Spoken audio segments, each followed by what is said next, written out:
안녕하세요. 반갑습니다. 네.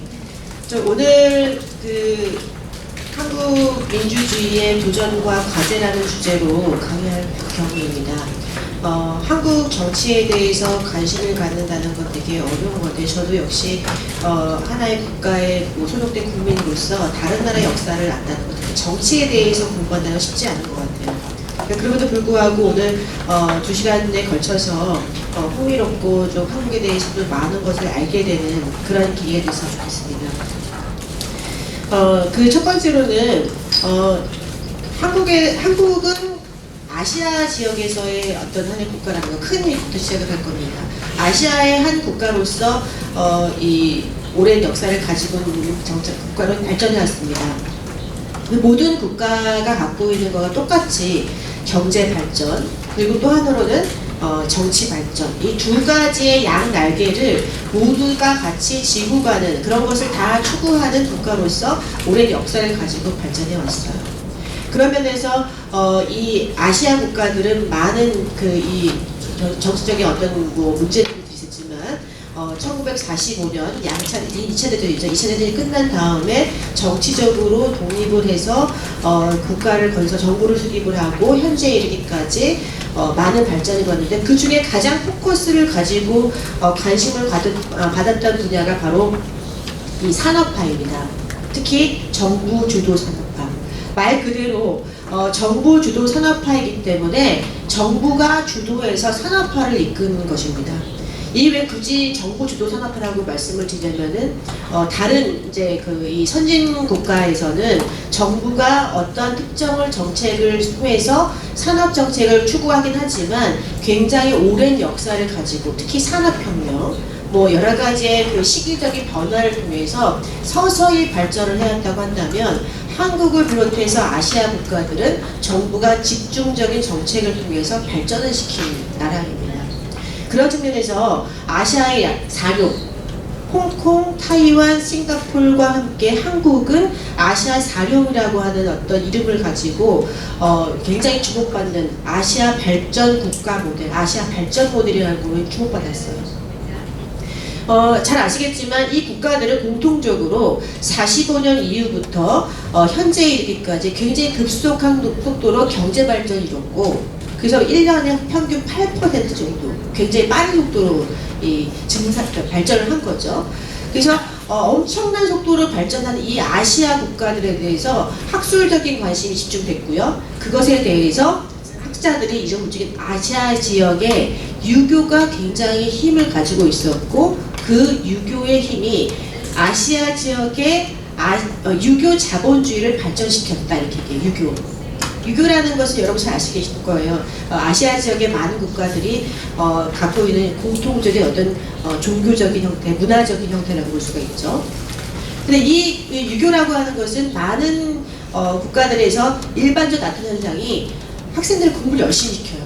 열심히 공부시키고 열심히 하고 성실하게 하고 현재의 질서에 충실하게 예의를 갖추고, 그래서 어떤 발전을 할 때 훈련된 어떤 그 지침이 있다면 그걸 잘 따라하고, 따라서 그 훈육된 방식으로, 트레이닝된 방식으로 조직이 잘 운영이 되는 거죠.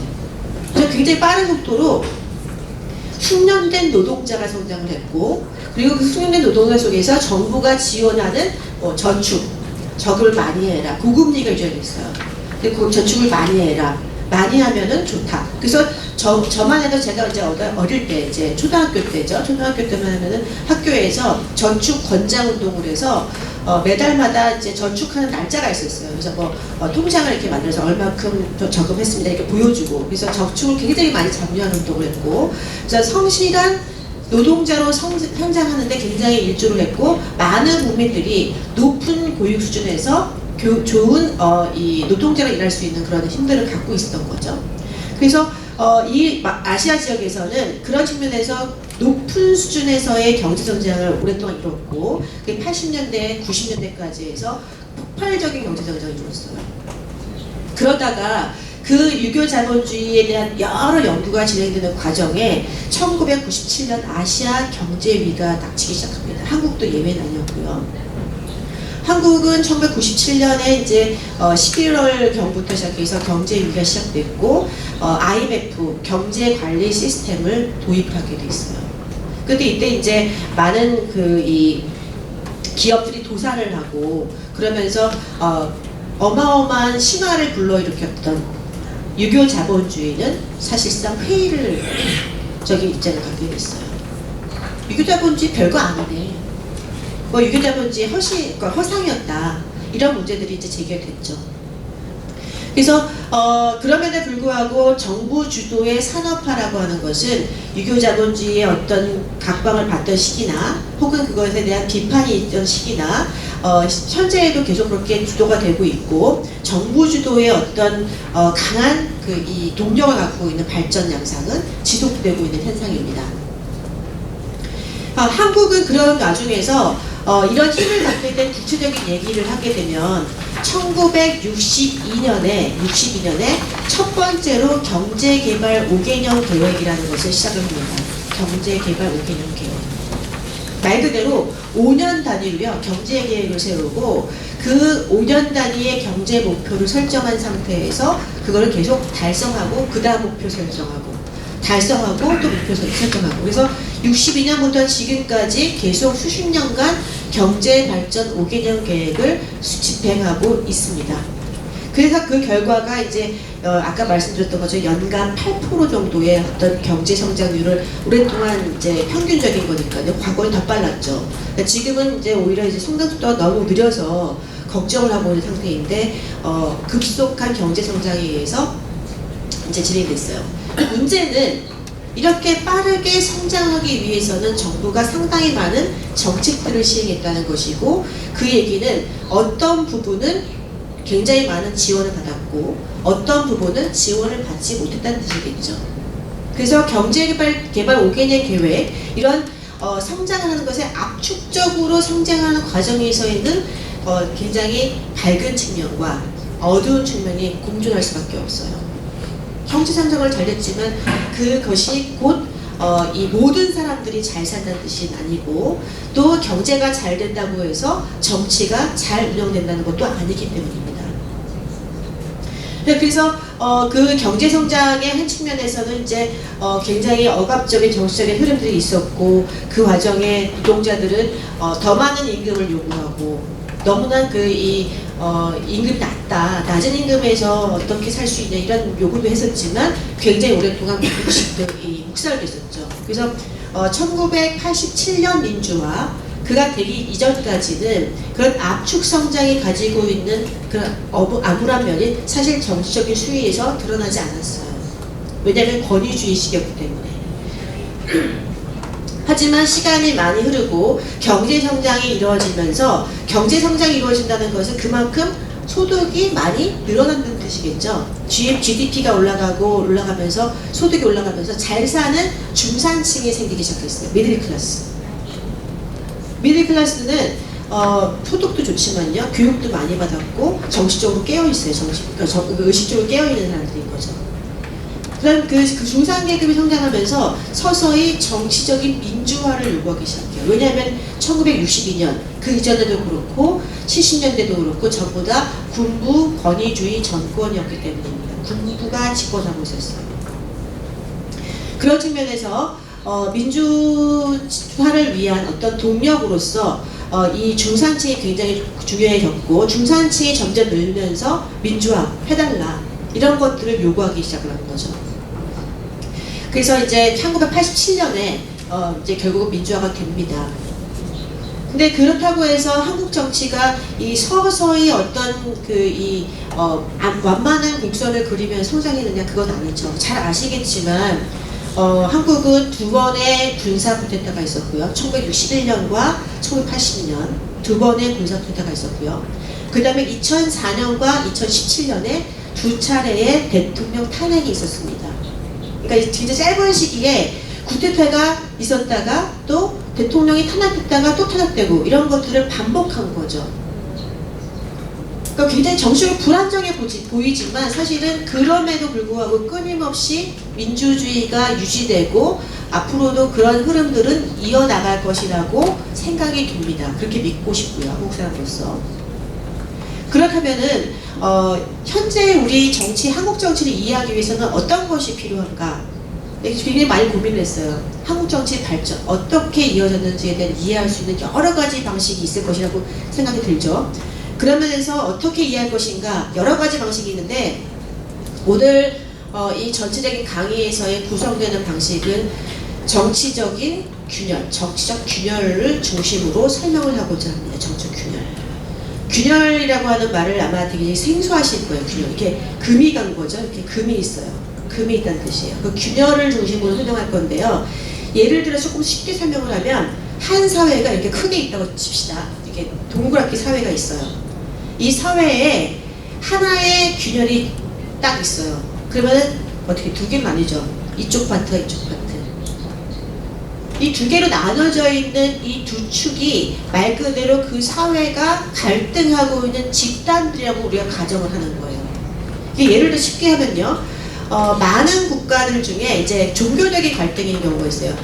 전형적으로 이제 서구에서 카톨릭과 개신교의 어떤 차이가 있다고 칩시다. 그건 이제 이 중세 이후부터 발전된 경우예요. 그런 나라도 있고 아닌 나라도 있습니다. 근데 카톨릭과 개신교의 어떤 신자들이 공존하고 있는 사회라고 한다면 그 한쪽에서는 카톨릭에 관련된 문화가 굉장히 일반적일 거고요. 카톨릭의 어떤 규율이 사람들의 생활을 만들고 있을 거예요. 또 이쪽에서는 개신교의 어떤 흐름이. 따라서 정치인들이 봤을 때 내가 표를 얻으려면 개신교적인 것 혹은 카톨릭적인 것 어떤 걸 선택을 해서 유권자에게 지지를 동원해야 되겠죠. 그래서 한 사회가 이렇게 두 개로 쫓겨져 있을 때는 두 개의 정당들이 보통 배열을 하게 되어 있어요. 카톨릭을 동원하려고 하는 정당. 그래서 그 서구에 보면은 카톨릭 정당도 있고 있죠.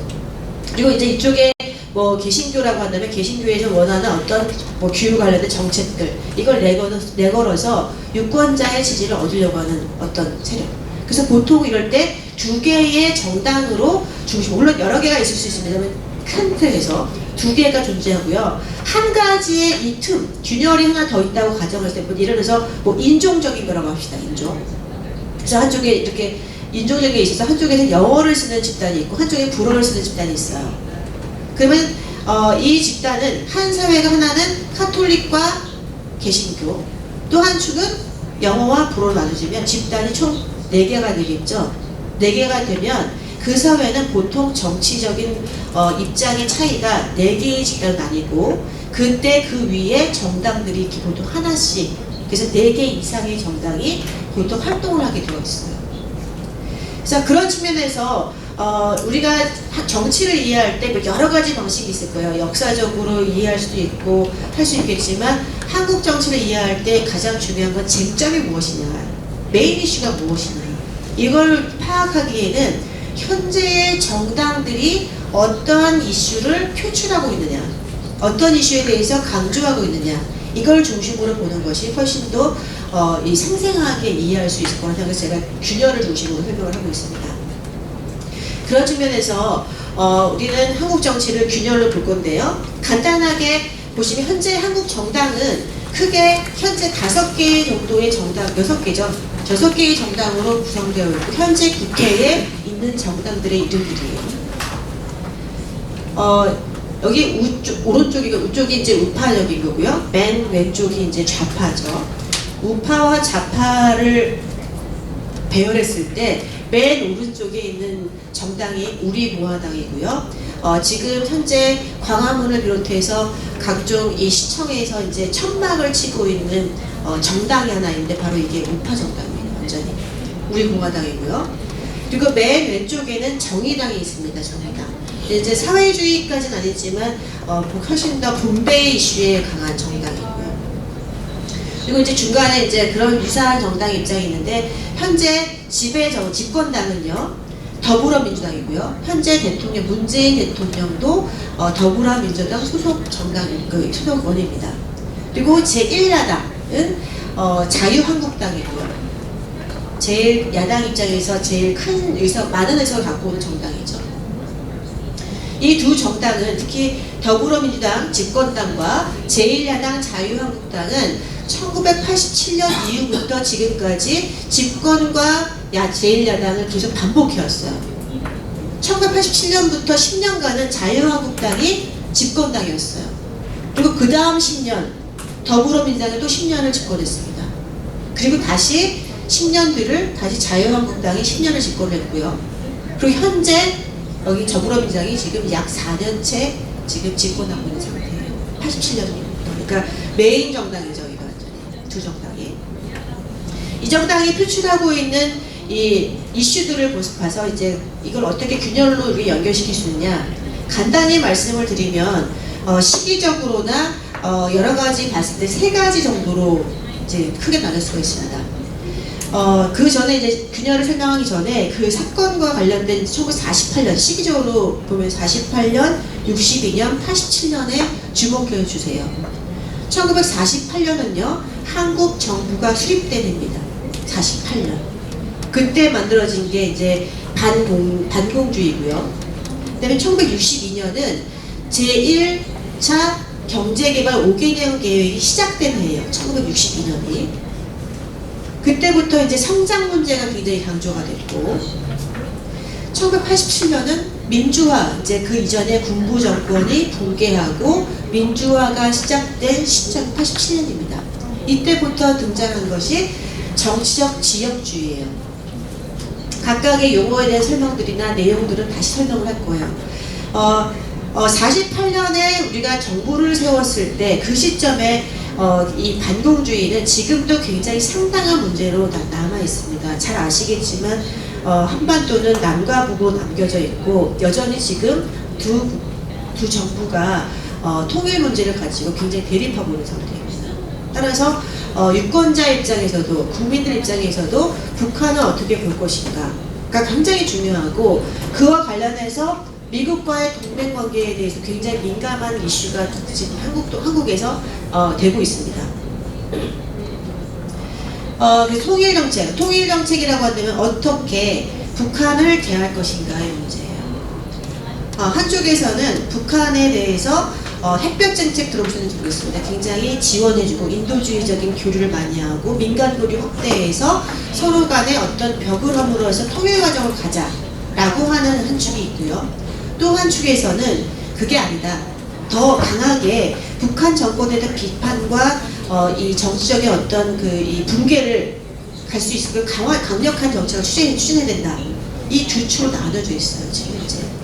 따라서 여기에 그 연결되어 있는 게 바로 미국과의 관계이죠. 미국이 어떻게 북한과 관련된 정책을 추진할 것인가에 관련된 입장이 달라질 때마다 정당들이 입장을 달리하고 유권자의 입장이 달라지기 시작해요. 항상 연동되어 있습니다. 그래서 통일 정책과 미국과에 대한 동맹 관계에 대한 것들 굉장히 중요한 것이고요. 그래서 아까 보여드렸던 이 그림에 보시면, 그림이 제가 이렇게 정확하진 않습니다. 하지만 의도적으로 약간 오른쪽으로 이제 표시한 이유가, 좌파라고 하는 극단적인 세력은 한국에 존재하지가 않습니다. 왜냐하면은 반공주의 때문에 공산당이라고 하는 것 자체가 굉장히 공포스러운 이름이고, 실제로 한국에서는 좌파라는 말을 쓰지 않습니다. 진보주의라고 쓰죠. 진보. 좌파가 없습니다. 우파도요, 우파란 표현을 쓰지 않습니다. 그냥 보수라는 말을 쓰죠. 이념적으로 해서 좌와 우의 어떤 대립이라는 것이 이 반공주의 때문에 북을 고려하는 어떤 입장이죠. 그런 생각 때문에 좌파, 공산당이라고 하는 것은 단 한 번도 존재한 적이 없고요. 그런 것을 지향을 하게 되면 정치적으로 이 처벌을 받게 되어 있어요. 그래서 정당들도 이념적으로 다 오른쪽으로 조금 가급적이면 포진되어 있는 상태입니다. 그만큼 이 반공주의는 굉장히 중요한 어떤 균열이라고 볼 수 있어요. 두 번째, 1962년부터 시작되었던 어떤 균열이라고 한다면은 성장과 분배에 관련된 겁니다. 아까 말씀드렸던 경제개발 제5기년 계획이라고 하는 것은 급속한 성장을 추구했어요. 이게 뭐냐면은 성장을 빨리 하자, 성장을 많이 하자라고 하는 것은 결국은 부를 많이 축적해서 이거를 국민의 n분의 1로 나누면 한 사람이 갖는 파이가 커진다는 거예요. 먹을 게 많으면 나눠도 먹을 비율이 커진다는 거죠. 그 성장을 많이 강조하는 어떤 입장에서 성장을 강조하는 측면인데, 결국은 성장해 보니까 분배 잘 안 되더라. 왜 우리 분배 안 해줬냐? 우리의 파이는 적다. 누구는 많이 갖고 누구 적다. 이런 이슈가 성장과 분배라고 하는 그 대립 속에서 또 하나 등장했어요. 그래서 이거 최근에 사실 가시적으로 등장하고 있는데, 대표적으로 이제 복지를 이제 늘려달라는 거죠. 복지. 지금 이제 2010년부터 더 강화되고 있습니다. 이 이슈가. 자, 그 다음에 세 번째 균열은요, 정치적 지역주의입니다. 정치적 지역주의. 그래서 영남과 호남 지역, 이건 나중에 다시 지역적 지도를 보면서 설명해 드릴 건데요. 영남 지역과 호남 지역으로 나뉘어져 있는 대립 구도를 말씀드리는 겁니다. 네, 그러면 이런 지역주의 하는데 왜 정치적 지역주의가? 라고 말씀을 주셨어요. 이게 왜냐면은 그냥 지역주의라고 하면 완전히 분리되는 것을 의미할 수 있는데요. 사실 그렇지는 않습니다. 정치적으로 지지할 때 굉장히 커요. 이게. 어떤 정당을 지지할 것인가, 그러니까 어떤 정치인을 좋아하느냐, 어떤 정책을 지지하느냐에서는 굉장히 지역주의가 드러나요. 하지만 일상적으로 호남 사람과 영남 사람이 굉장히 교류를 안 한다거나 혹은 양자 간에 너무나 혐오가 심하다고 그렇지는 않습니다. 그래서 정치적인 지역주의예요. 정치적 차원에서 존재하는 거죠. 그래서 나중에 우리 현재 정당도 보면 아까 두 개의 정당이 있었잖아요. 집권당과 이 제1야당은 이 영남과 호남의 지지 기반을 두고 있는 탄탄한 안정적인 유권자를 지지를 받고 있는 두 개의 정당이에요. 그리고 이제 2010년이 되면서 이제 비교적 현재죠. 현재에 가면은 이제 이 세 가지 반공주의, 성장과 분배, 정치적 지역주의, 이것과 결합돼서 세대의 문제가 생기고요. 세대, 그러니까 연령대별로 나눠지는 거예요. 그리고 또 하나는 젠더 이슈가 아주 최근에 작지만 등장하고 있어요. 정치적으로 많은 것들을 이제 변화시키고 있는 중입니다. 자, 그래서 지금 기억을 하시면 돼요. 이 세 가지를요. 그러니까 지금부터는 하나하나 말씀을 드리겠습니다. 첫 번째 균열은요, 반공주의입니다. 반공주의. 잘 아시겠지만 이 한반도는 양차대전 이전까지 많은 이제 정치적인 어떤 어려움을 겪었습니다. 그래서 일본의 제국주의를 경험을 했고, 그리고 사실상 이 현재의 정부를 수립하는 데는 일본의 패전이 아니었으면 사실 이제 그런 역사를 겪고 지금 현재가 존재하지 않을 정도로 굉장히 어려운 역사를 많이 겪었는데요. 1945년 일본이 패망하고 그 직후에 한국은 바로 독립을 한 게 아니고요. 45년부터 48년까지 신탁 통치를 받았습니다. 군부 신탁 통치를 받았어요. 한반도 전체의 신탁 통치는 그냥 한 유엔에 의한 신탁 통치가 아니라 분할 통치가 이루어졌고요. 북쪽은 과거에, 지금은 없어진 소련에 의해서 신탁 통치를, 남쪽은 미국에 의해서 신탁 통치를 받기 시작했습니다. 38도선을 기준으로 해요. 38도는 위도예요, 위도. 그러니까 한반도가 이렇게 길쭉에 있으면 그 절반을 또 자른 거죠. 그래서 얄타 회담에서 그렇게 이제 합의를 해서 남과 북이 각각 다른 이 신탁 통치를 받게 됐습니다. 지금 여기 보시는 사진이 당시에 38도선이에요. 보시면 알겠지만 여기 안에 무슨 철책이 있거나 또 갈 수 없는 무슨 관문소가 있거나 이런 게 아닙니다. 그냥 얼마든지 왔다 갔다 할 수 있을 정도로 이렇게 편말이 있을 정도예요. 이쪽 지역까지는 소련, 이쪽 지역까지는 미국, 이렇게 각각이 있고요. 지금 현재는 이 선은 존재하지 않습니다. 왜냐하면 현재는 여러분 알겠지만 판문점 중심으로 휴전선이 바뀌었기 때문에요. 지금은 이렇게 산발선이었다고 하는 그런 흔적만 남아있어요. 그 선이. 자, 그래서 각각이 이제 미국과 소련의 신탁 통치를 받게 됐는데, 문제는 그 얄타 회담에서 신탁 통치에 대해서 결정한 것이 굉장히 불확실한 부분이 있다는 거죠. 거기 뭐가 있었냐면은 한반도는 적절한 시기가 되면 독립한다, 이렇게 되어 있어요. in due course라고 표현했어요. in due course. 적절한 시기, 적절한 절차에 따라서. 그 얘기 뭐냐면은 언제까지 신탁 통치를 한다라고 하는 결정이 없었던 거죠. 날짜가 없었어요. 그러니까 이제 안에서 남한과 북한 사이에서 그 안의 세력들이 전부 다 논쟁을 벌이기 시작해요.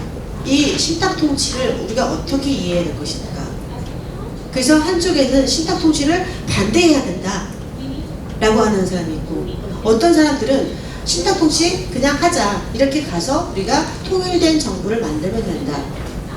그래서 신탁 통치 자체가 굉장히 논란이 이뤄졌고, 그것은 주로 이제 우파에서는 신탁 통치를 비교적 수용하는 입장이었고요.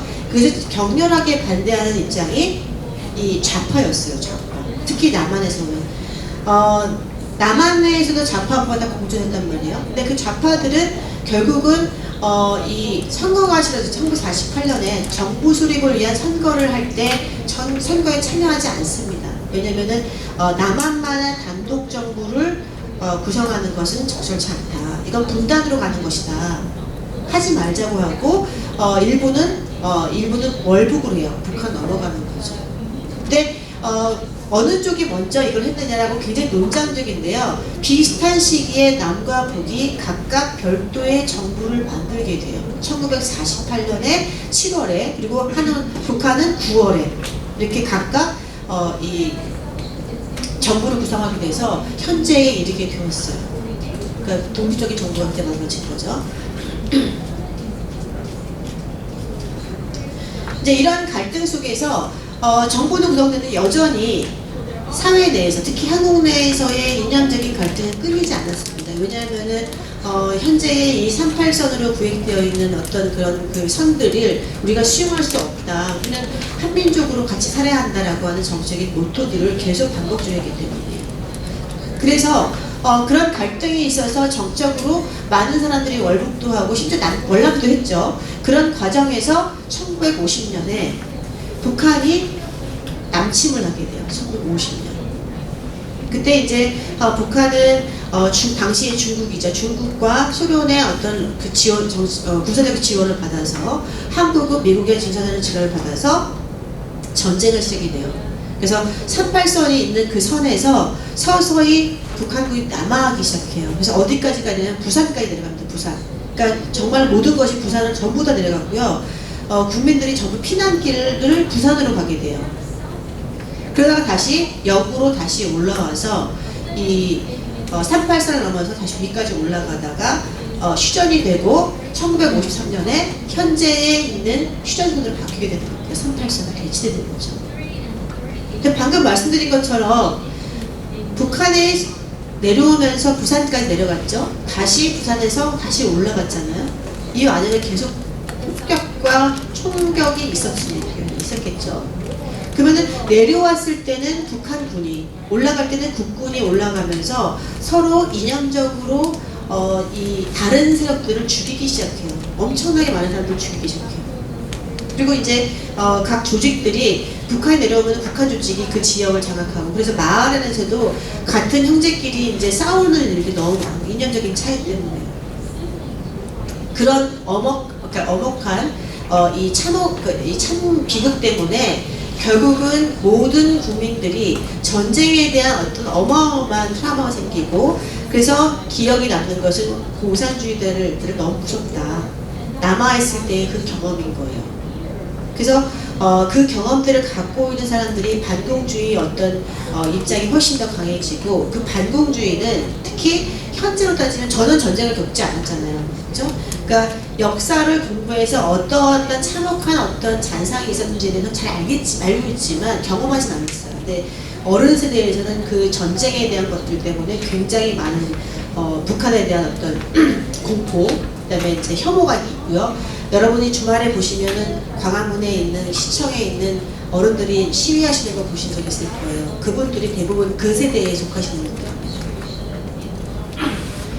그게 남아있고요. 그래서 이런 전쟁이라고 하는 것이 굉장히 논란이 많은데, 여기서 우리가 한 가지 우리가 고민해야 될 게, 아까 말씀드린 게 이게 대북 정책과 미국과 관련된 부분들이 있다고 했잖아요. 그게 이제 이 논쟁입니다. 그 1950년에 있었던 전쟁은 과연 어떤 전쟁인가의 문제예요. 두 가지 이름을 붙일 수 있어요. 하나는 코리안 워고요. 또 하나는 워 인 코리아예요. 이게 되게 다른 의미를 갖고 있습니다. 코리안 워는요, 한국 사람들이 싸운 전쟁이에요. 그리고 또 하나는 워 인 코리아는 한반도에서 발생한 전쟁이에요. 이게 무슨 의미입니까? 말장난입니까? 그게 아닙니다. 그러니까 코리안 워는 한국 사람들끼리의 어떤 차이에 의해서 싸운 거고요. 이 내전이라는 거, 내전. 근데 이 워 인 코리아는 한국 사람들을 포함해서 여러 가지의 대립이 낳은 결과라고 보는 겁니다. 왜 이런 말이 나오냐면 당시에 1950년대, 60년대, 70년대 이때는 이미 냉전 시기가 시작되는 거였어요. 양극체제, 그러니까 미국을 지금 대표로 하는 자유진영과 소련을 중심으로 한 이 공산진영, 이 두 진영이 경쟁하는 시스템이거든요. 따라서 이때의 이 한국 전쟁은 당시에 있었던 그 지역의 한반도를 중심으로 한 대리전이었다. 그래서 프록시워라고 하는 거죠.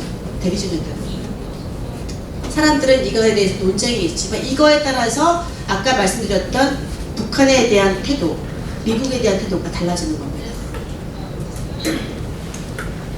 자, 그래서 그런 전쟁이라고 하는 건 1950년부터 50년까지 계속됐고요. 그 53년부터는 이제 복구를 해야 되죠. 다 망가졌어요.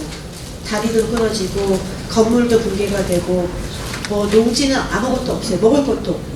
그래서 전후복구가 이제 진행이 되는데 그때 이후부터 정치적으로 이제 굉장히 불안정한 상태가 되고 그럴 때일수록 뭐가 필요한가 보통 이 정치를 잘 이끌 만한 리더에 대한 어떤 믿음이 필요하죠. 그래서 당시에 1948년부터 집권했던 이승만 정권이 계속 리더십을 가지고 통치하게 돼요. 통치하게 되는데 문제는 장기 집권을 하다 보니까 정치적으로 부패하기 시작하는 거죠. 정치 세력들이 그 안에서 나이 많은 이승만 대통령을 뒤로하고 자기들끼리 나눠먹기를 시작했어요. 그러면서 1960년에 이르면은 이제 벌써 한 12년을 집권한 거죠. 60년에 이르면은 이제 봉기가 시작돼요. 4.19라고 하는. 이때 학생들을 비롯해서 다 민주화를 요구하시고 민주화를 하라. 대통령 하야해라. 더 이상은 이제 안 된다. 이런 요구들을 하기 시작을 했고 그 결과 제2공화국이 만들어지지만 이 역시 굉장히 끝나게 돼요. 왜냐하면 바로 박정희 장군에 의해서 군사 쿠데타가 일어나기 때문입니다. 1960년에 제2공화국이 만들어졌지만 61년에 바로 쿠데타가 일어나요. 그러니까 굉장히 짧은 기간 동안에 진행이 된 거죠. 근데 이때 쿠데타의 명분이 뭐냐면 조국 군대화였습니다.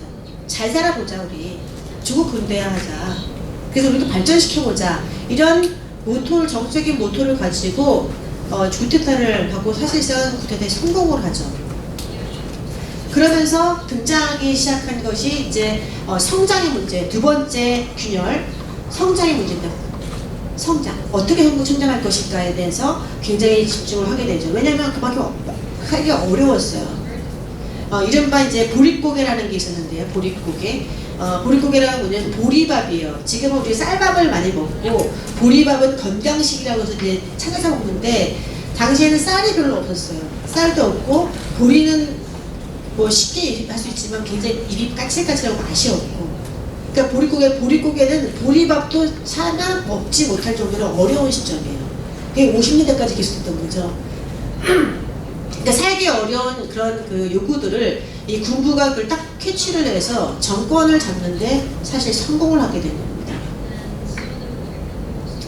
그래서 경제 성장을 강조하면서 아까 말씀드렸던 정부 주도의 산업화를 추진하기 시작했고 그 첫 번째가 5개년 개발 기획이었어요. 5개년 계획, 경제개발 계획.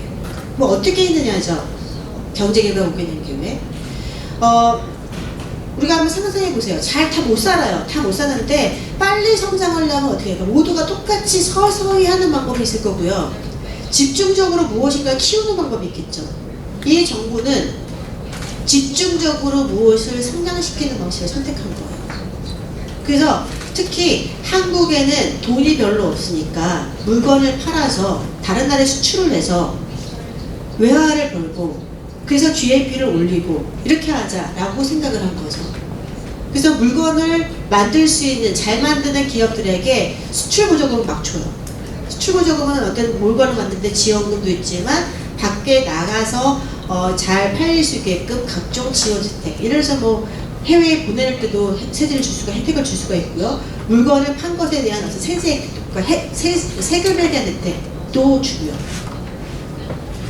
그래서 그런 수출 지원을 할 수 있는 프로그램을 만들고, 또 한편에서는 한국에 있는 기업들은 굉장히 낮은 수준의 기업이 있단 말이에요. 그럼 이 기업들을 망하지 않게 잘 유지하려면 어떻게 될까? 좋은 물건을 들어오는 것을 막아야겠죠. 그래서 국내에 있는 산업들을 보호하게 조치들을 막 세워요. 그래서 관세를 막 높이고 수출 금지하고 그런 게 있었어요.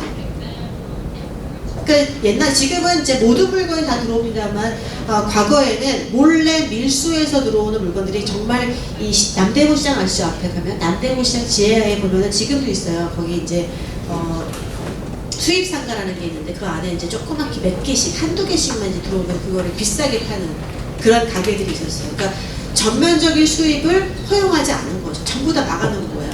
그래서 그 안에서 국내에 아직은 굉장히 저발전되어 있는 기업들을 성장할 수 있도록 기회를 주고 있었던 거죠. 그러니까 두 축이에요. 수출을 하면서 국내 기업을 보호하는 방식을 계속 추구를 했고, 그 결과 빠른 성장을 할 수 있었어요. 빠른 성장. 그 중에 이제 대표적으로 이 성장한 세력 중에 하나가 집중되어 있었으니까 집중된 결과였겠죠. 그 중에 하나가 이제 재벌이라고 하는 겁니다. 재벌이라고 한다면은 지금 한국에서 거대한 기업군을 갖고 있는 기업 집합이죠. 그러니까 삼성, 그다음에 뭐 LG, 뭐 SK 이런 기업들이 전부 다 이때부터 지원을 받아서 지금까지 성장해온 기업들이, 대기업들이죠. 재벌. 그래서 이 재벌이라는 말은요, 한국적이긴 하지만 번역도 하지 않고 재벌이라는 말을 씁니다. 재벌이라고 표현을 쓰고 있어요. 고유명사예요. 자, 그렇게 해서 이제 박정희 시기에 두 번째 정치 규율, 성장의 문제는 아까 얘기했던 산업화의 한 측면이 있고요. 또 하나의 측면은 70년대에 시작된 새마을 운동입니다. 새마을 운동. 새마을 운동은요, 각 지역별로 다 조직이 돼요. 그러니까 중앙에, 서울에서 중앙을 만들고, 그 다음에 그 아래에 있는 하부 단위에 각각 조직들을 다 연결하는 거예요. 전국 단위로 조직을 하는 거예요. 그래서 일괄적으로 몇 월 며칠은 뭐 하는 날 정해서 다 같이 뭘 해요. 그 지금 사진 보시면 뭐라고 써있냐면 매월 1일은 새마을의 날입니다. 예. 매월 1일. 그러니까 매달 1일은 같이 모여서 청소도 하고요. 그러니까 뭐 보수할 게 있으면 같이 모여하는 거예요. 그러니까 우리 집이 아니지만 같이 모여서 그 마을에 개선하는 작업을 하는 거예요. 지붕도 계속 같이 만들고. 그러니까 굉장히 협동을 강조하는 거죠. 그러니까 이거를 중앙 단위에서 모두 다가 어떤 방식으로 계속 이 결정을 내리고 전국적으로 수행을 한 거예요. 이게 바로 아까 말씀드린 조국 근대화, 그러니까 내셔널 모더나이제이션의 하나의 일환인 거죠. 그래서 이때 강조한 게 근면, 자조, 협동이에요. 근면하게 일을 해야 되고, 자조, 자기 스스로 잘 해야 되고, 협동해야 되고, 이런 것들을 막 가치를 강조해요. 그래서 이런 운동을 통한 어떤 움직임들은 결국은 정부가, 그러니까 군사정부가 전 국민을 하나의 틀내로 통제할 수 있는 시스템을 갖추는 결과를 갖고 오게 되고, 그런 효율적인 어떤 동원의 기제가 결국은 이 박정희 정부에서, 그리고 군사정부에서 경제성장을 이루는데 동력이 됩니다. 근데 문제는 군사정부가 1961년부터 시작됐단 말이에요. 70년대 되면 10년이 넘어갔죠. 계속 이 일방적으로 결정하고 추진하는 것이 민주적인 결정이 아니기 때문에 반발이 굉장히 컸어요. 이거 싫다. 이거 바꾸자. 민주화해라. 이런 요구들이 생겼고, 이런 요구하는 세력들이 점점 커지면서 군사정부가 위기를 느끼기 시작해요. 그러니까 뭘 하냐면은 비상계엄령을 내립니다. 1972년에 유신헌법을 통해서 비상계엄을 해서 모든 것을 다 금지시켜요. 통행금지예요. 12시만 되면은 밖에 나갈 수가 없어요. 모든 걸 통제하는 거예요. 그래서 이런 것들 하면서 이 과정에서 정치적으로도 전부 다 금지시켜요. 정치 활동할 수 없고, 정치 활동하다 걸리면 감옥에 가고 구금을 당하고 이런 것들이 한 10여 년 동안 지속이 돼요. 그러니까 지금 말씀드린 것처럼 성장과 분배라고 하는 문제의 한 이면에는 급속한 성장을 통해 성장한 세력들이 있지만 그 안에는 많은 억압적인 기제가 존재해서 민주화의 요구가 서서히 등장하기 시작했고, 거기에서 내가 노력한 것에 대가를 원하는 어떤 분배의 목소리가 생기기 시작한 게 성장과 분배의 균형이에요. 자, 그래서 이런 그 군사정부에 대한 어떤 불만들은 극적으로 막 점점 치닫기 시작하고 있는데 표출할 수 있는 기회는 많지 않았습니다. 왜냐하면 굉장히 억압적이기 때문에. 그러다가 1979년 10월에 박정희 그 대통령이 총에 맞아 사망하는 일이 이제 생겨요. 한 군인이 이제 사망을 측근에 의해 사고가 있습니다. 사망하면서 이 과정에, 이 수습하는 과정에 진입한 것이 새로운 신군부였고요. 이 신군부가 다시 이 세력을 다시 누르고 다시 집권하게 된 새로운 또 다른 쿠데타를 이제 시도를 하게 된 거죠. 그러면서 다시 한번 비상계엄령을 내리게 돼요. 1980년대. 그러니까 민주화를 기대하고 있었는데 다시 군사 쿠데타가 일어난 거죠. 그러면서 이 군사 쿠데타가 일어난 직후에 있었던 민주화의 요구를 어마어마하게 굉장히 억압하고 누르기 시작하는 게, 그게 여러분 알고 계시겠지만 광주에서 생겼던 광주 민주화 운동입니다. 이때 그 도시 광주 아시죠? 광주 전체를 전부 다 이제 그 통제를 하고 그 안에 있는 사람들을 전부 다 민주화 요구를 할 수 없게끔 이제 억압하는 이제 국민이 이제 난입을 한 거죠. 그런 과정들을 이제 겪었고, 그러면서 80년대 초반부터 계속 그런 그 억압 조치가 시작돼요, 다시. 그러니까 굉장히 긴 군사정부 시기를 겪게 된 거죠. 하지만 이런 군사정부의 요구가 어느 순간부터 다시 이제 더 이상 먹히지 않게 되기 시작했어요. 1985년부터 시작돼서 민주화를 해달라, 민주화하자, 우리가 대통령 직접 뽑겠다, 니네들은 대통령을 직접 뽑은 게 아니다. 왜냐하면 신군부가 신군부에 의해서 두 번째 쿠데타죠. 그때 대통령이 된 그 전두환 대통령은 선거를 한 게 아니고요. 체육관, 지금 현재는 그 동국대학교 앞에 있는 체육관이 있어요. 그 체육관에 모여서 몇 명이 모여서 그냥 대통령으로 선거하는 선거를 이제 이른바 체육관 선거라고 해요. 우리는 체육관 선거라고 하는데, 체육관에 선거하는 걸로 선출된 대통령이었어요. 그러니까 5년, 7년의 임기를 통해서 한 거죠. 그래서 이제 더 이상 인정할 수 없다, 이런 요구들이 거세지기 시작했고, 민주주의를 요구하는 세력들이 굉장히 큰 시위를 열게 되고, 그 결과가 1987년 대통령을 직접 선출할 수 있는 제도를 도입하게 돼요. 더 이상 군사정부 입장에서도 그거를 막을 수 없게 돼요. 너무나 대대적이기 때문에. 아마 광주 지역에 있는 그 집회만큼의 사이즈였으면 아마 다시 무력으로 진압을 했을 거예요. 하지만 전국적인 시위로 번져지면서 광주가 이제 촉발된, 그게 이제 계기가 된 거죠. 광주를 계기로 해서 전국적으로 서서히 번진 집회를 더 이상 진압할 수가 없던 거죠. 이 사진이 1987년 6월의 시청 앞입니다. 시청 아시죠? 여기가 지금 덕수궁이고요. 이 옆이 플라자 호텔이에요. 이게 지금 여기 시청 광장입니다. 어마어마한 인파가 있죠. 그러니까 여기 시청부터 광화문, 그리고 저 서울역, 그리고 이제 연세대학교, 이쪽에 명동, 이 모든 길을 전부 다 사람으로 가득 채웠어요. 모두 뭐였냐? 한 가지의 목소리였습니다. 군사정부 물러가고 대통령을 직접 뽑겠다라고 하는 요구였어요. 여기에 나와 있는 사람 말고 지금 빌딩도 있죠, 빌딩에 있는 사람들은 근무를 해야 하잖아요. 집회에 나올 수가 없어요.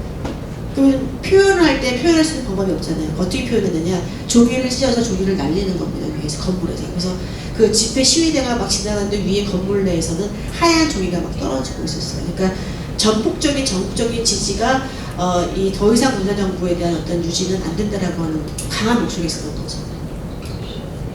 그래서 바로 87년에 6월달, 그러니까 6월 10일이거든요. 이게 6월 10일, 6월 29일 날 이 개헌을 하겠다라고 하는 군사정부의 발표에 이어서 87년 12월에 대통령 선거로 첫 번째 대통령을 선출하게 돼요.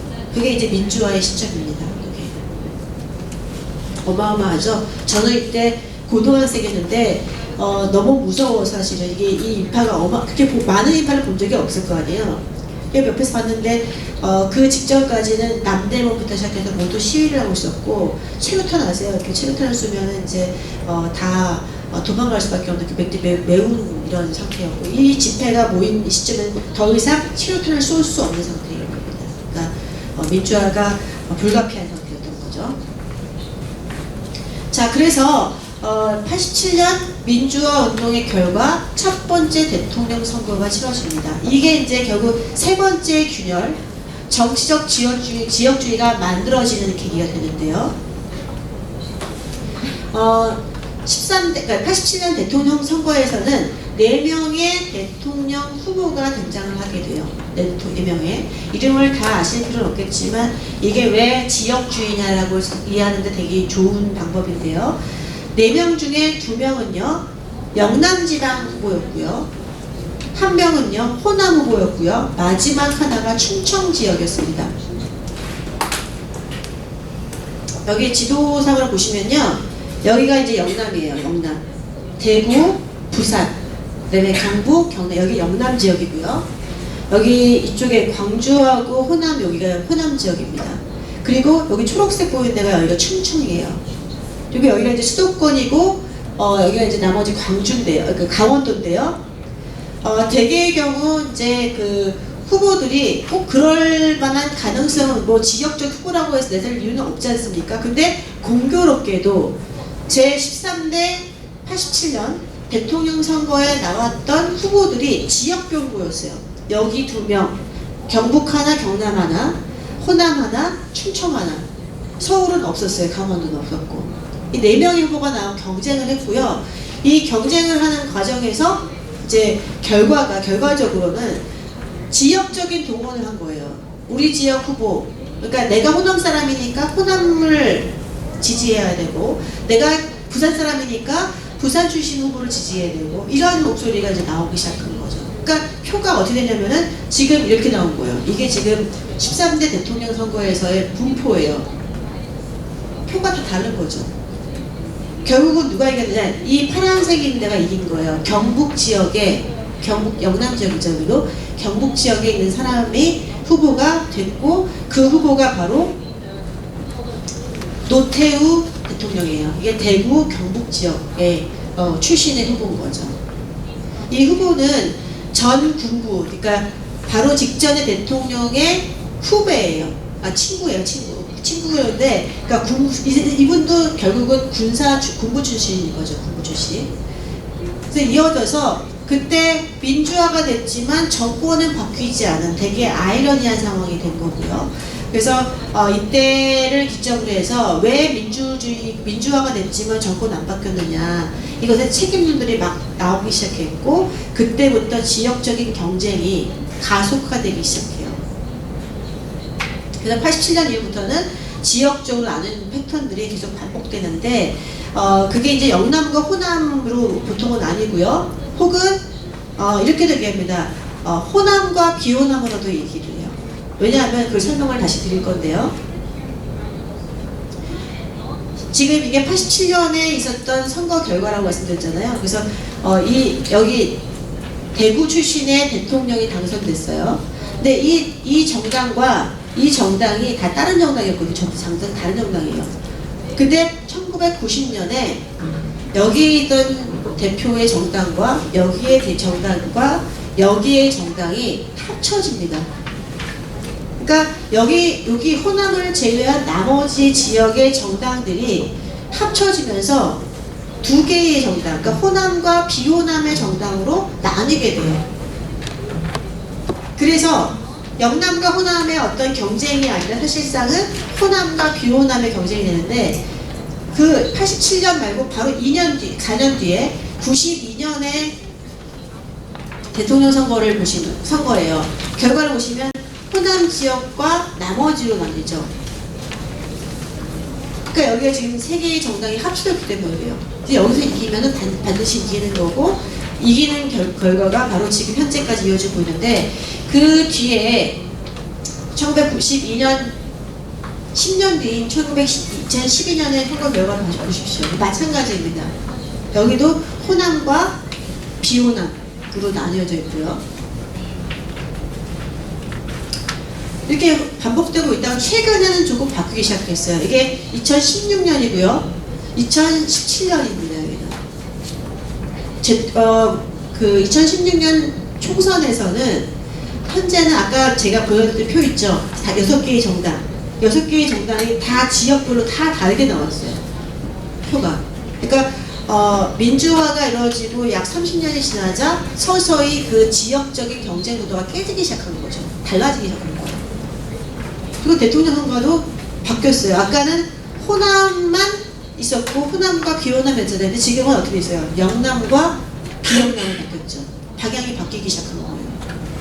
그래서 한국 정치가 지금은 정치적인 지역주의 형태도 서서히 바뀌고 있는데 점점점 이제 변화의 물결을 타기 시작을 하고 있어요. 현재.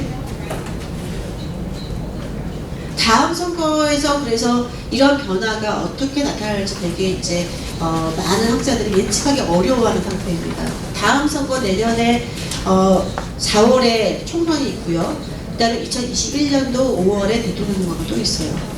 이때 이제 어떤 변화가 있을지에 대해서 왈가왈부 많이 하고 있는데 여전히 방금 얘기했던 세 가지 균열 있잖아요. 첫 번째 아까 얘기했던 이 반공주의, 북한에 대해서 어떻게 할 것인가, 그다음 미국과의 관계에서 어떻게 할 것인가. 그리고 이제 그 다음에 문제, 분배의 문제, 성장 문제입니다. 지금 분배 문제가 굉장히 중요하긴 하지만 또 하나는 성장 문제도 굉장히 중요하거든요. 경제적인 침체가 계속 반복되고 있기 때문에 이 성장을 어떻게 할 것인가.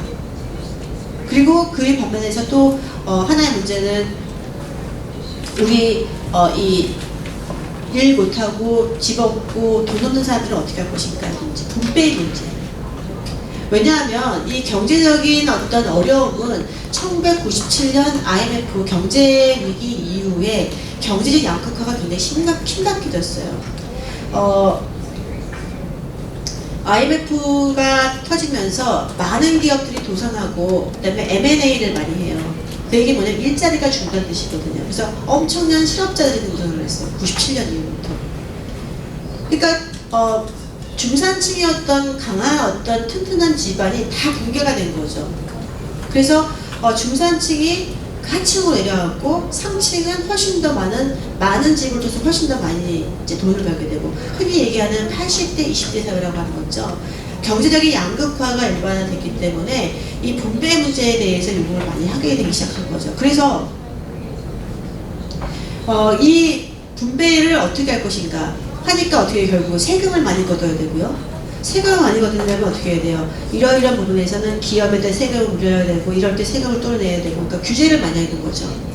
그러니까 기업들은 우리는 기업할 수가 없으니까 기업 세금을 내려달라 이런 요구를 해요. 따라서 성장의 문제는 경제적인 자유화를 요구를 하게 되고 또 반대 입장에서는 분배를 요구하는 입장에서는 잘 살게 하고 싶다고 잘 살고 싶다. 도와달라. 복지를 많이 늘려달라. 의료보험 확대해달라. 이런 걸 요구하게 되는 거죠.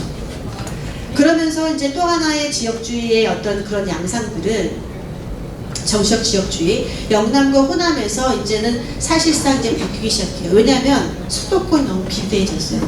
처음에 우리가 얼핏 봤을 때는 이게 영남만 잘 살고 있고 호남은 못 살고 있고 강원도 못 살고 있어. 이렇게 못 살고 있다라고 생각했는데 가만 보니까 서울 수도권만 비대해지고 있는 거예요. 점점 더. 그래서 지금은 수도권과 지방의 갈등이 굉장히 커지기 시작했고 투표의 행태도 과거에는 우리 출신의 후보가 있기 때문에 뽑는 그런 거였다면 지금은 우리 지역의 발전을 도모할 사람을 뽑기 시작했어요. 그러니까 우리 지역 출신이 아니어도. 그런 면에서 지역주의도 정치적 지역주의가 아니라 이제 경제적인 측면에서의 어떤 지역주의가 등장하고 있는 게 아니냐 이런 얘기를 우리가 좀 할 수가 있겠어요. 거기에 이제 그 2020년이 되면 새로운 이슈가 등장하는 것이 바로 이제 그 복지 정책입니다. 아마 이게 다른 나라에서도 똑같은 형태는 아니지만 비슷한 문제를 안고 있을 거라고 생각이 드는데요. 아까 말씀드렸던 경제적인 어려움이 복지 정책에 대한 어떤 논란을 가지고 오고 있고요.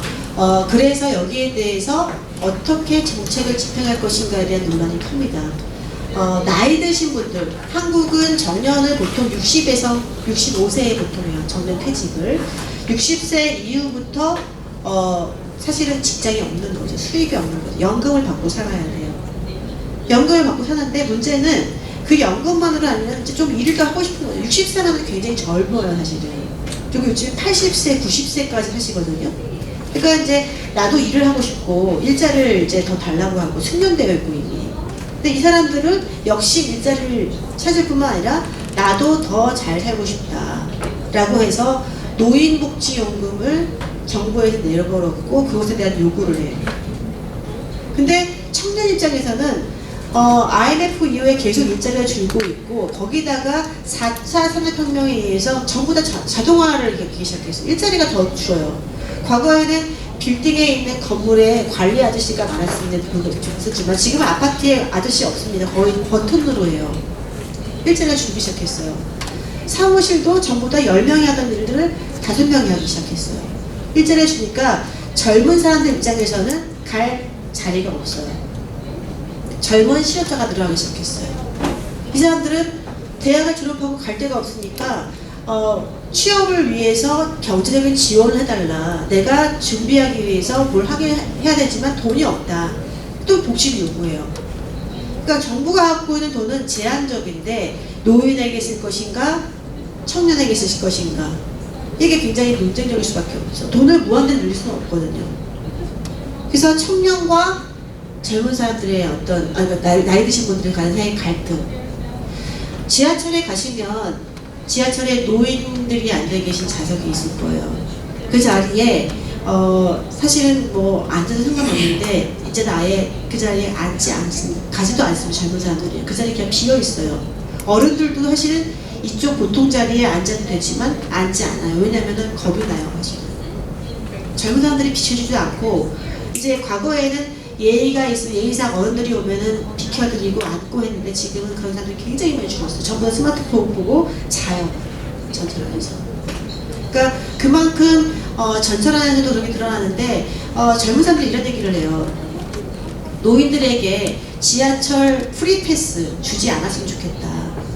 그 어른들 65세부터일 거예요. 제가 정확하게 지금 기억이 안 나는데 65세부터는 전철을 무료로 탈 수 있습니다. 그래서 그냥 찍으면 그냥 그걸로 그냥 다닐 수 있어요. 전국 어디에 전철이든지. 그러니까 이제 어른들이 특별하게 할 일 없으니까 아침에 전철을 타고요. 춘천에 가시는 거예요. 천안에 가시는 거예요. 다시 오세요, 이렇게. 그러니까 그런 것들이 이제 재정 낭비다부터 시작해서 두 번째는 출퇴근 시간에 굉장히 불편하다. 이게 이제 노인과 젊은 사람들의 갈등이 이제 굉장히 잠재되어 있는 거죠. 이걸로 큰 이슈가 된 적은 별로 없습니다. 하지만 그런 것들이 지금 잠재되어 있는 상태에서 앞으로 어떻게 달라질지 모르겠어요. 아까 말씀드렸던 이런 차이가 더 불거지는 게 첫 번째 얘기했던 반공주의, 그 다음에 이제 경제성장 문제, 이것과 관련해서 연관되어 있어요. 말씀드린 것처럼 지금의 노령 나이가 많은 분들은 전쟁을 겪으신 분들이 많아요. 그 전쟁에 대한 경험들은 굉장히 북한에 대한 태도도 있지만 뭐냐면은 어려워도 내가 참고 산다. 내가 열심히 살아서 내가 이룬다. 이런 어떤 근면 정신을 굉장히 강조하고 자부심을 갖고 계세요. 나는 열심히 살았어. 근데 그분들이 보기에 젊은 사람들은 너무 열심히 살지 않는 거죠. 그냥 좋은 환경에서 잘 먹고 잘 살면서 여행도 다니고 그러면서 뭘 더 일자리가 없고 노력했다고 말하느냐 이해하지 못하는 거예요. 근데 젊은 사람 입장에서는 그 시대와 지금 다르다. 할 것이 너무 많다 더.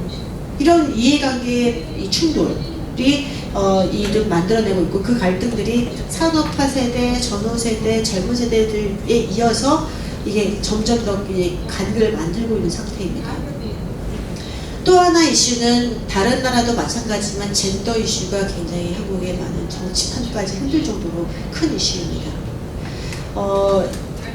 처음에 시작은 그러니까 한 20년 전까지만 해도 가장 큰 이슈는요. 한국의 남자들은 군대를 의무적으로 가게 되어 있어요. 의무적으로 가게 되어 있어서 그 약 2년간은 아무것도 할 수 없고 모든 걸 중단하고 군대에 입대했다가 나오기 시작하는 거예요.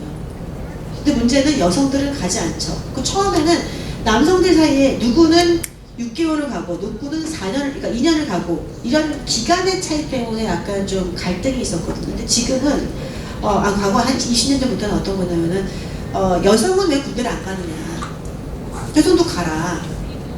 그래서 이제 도입을 한 게 뭐냐면은 군대를 갔다 온 사람들에게는 취업을 할 때 특히 이제 공무원 시험이죠. 공무원 시험을 볼 때 가산점을 줬어요. 점수에서.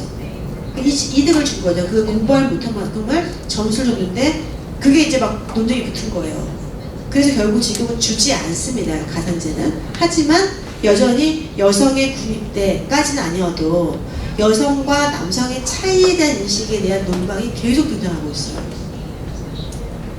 그래서 그 이슈 역시 세대별로 나누고 그 다음에 젠더로 나누고 또 아까 말씀드렸죠. 지역적으로 나누고 그래서 굉장히 세분화되어있는 이해관계로 지금 다시 재구성되고 있는 중이에요. 그래서 앞으로 어떤 정치적인 변화가 생길지 그리고 지금으로 기점해서 서서히 이제 다른 형태의 이제 세계로 이제 구성되어 나갈 것 같아요. 그래서 이거를 어떻게 해결할 것인가, 어떻게 통합하고 어떻게 좋은 정책으로 국민들에게 정치를 제시할 것, 정치를 이끌어 나갈 것인가가 앞으로의 한국 정치의 과제입니다. 자, 이게 지금 뭐 얘기가 다 끝났는데요.